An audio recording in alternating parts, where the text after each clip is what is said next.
Hi, my name is Emma Kendrick, and this is my critical thinking video for my Introduction to Marketing class. I took this class because I wanted to see what marketing was and learn more about it, as well as learning how it applies in today's day and age. As we all know, marketing is an ever-growing and ever-changing industry. When taking this class, I really fell in love with it, as well as finding a newfound passion for marketing through the tasks that we were given. This task was to create a target market project. This project was a 70 to 80 page research paper on two businesses of a certain industry. When doing this project, I was told to collect a lot of research. So this research included 23 articles, 23 websites. I conducted 26 customer interviews and 12 professional interviews at both of my competitors. The industry that I chose to analyze was the movie theater industry, as it played a big role in my growing up. The two competitors that I chose to analyze were AMC Theaters and Regal Cinemas. These two theaters were the go-to spots in my neighborhood, and I decided that I was going to analyze them, as I already assumed that I knew a lot about them. Movie theaters have played a big part in my childhood, so I already had my own personal biases going into it, which was not the best case scenario for me. My first big mistake was thinking that everybody wanted a larger menu size. At the AMC and Regal that I had went to, previously, I had always thought that the bigger size was better, as they had the dine-in theaters, or Regal had a dine-in option as well, where people would have larger menus. So I assumed that was normal for customers to enjoy, as I enjoyed it with my family. When taking customer interviews, I realized that the menu size was too large and there was a lack of quality control in these theaters. And so I used my research with my customer interviews and professional interviews to ask targeted questions to ensure that I was getting genuine and thoughtful answers, and pivoting that in my third business to ensure that my menu size would be what the consumer needs, not exactly what I want.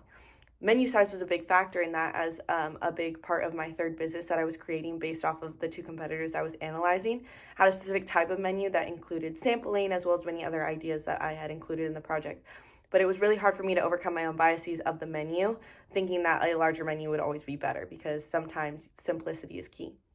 My second big mistake was having too broad of customer interviews. I went into the process asking customers the same questions over and over again, and my first 10 interviews were probably getting the same answers, and I assumed that's all I needed, and those are the only questions I had to ask. Eventually, after talking with my professor, I realized that I needed all aspects of the business to be covered, and sometimes I needed to evaluate a customer one-on-one, and I found that I gained more value from the customer interviews when I had asked specific questions and then really dug into those answers, and not always having a question off the top of my head, but let it come up naturally in conversation. This allowed my customer interviews to be a lot more valuable for my research, as well as certain parts of the business that I was now changing and pivoting in order to fit the needs of the consumer, as my business is not meant for me, it's meant for them. The third issue I bumped into with my business was lack of interviews and more focus on websites and articles. I assumed that websites and articles would be my main source of research for my project, and they did give a lot of helpful information, but considering that I had a first thought and made that my only thought, it was not the wisest decision for me, as most of my articles and websites were targeted to a business that I had hoped that I would open. Unfortunately, those were not the articles and websites that I ended up using for my third business, but they were still just as helpful.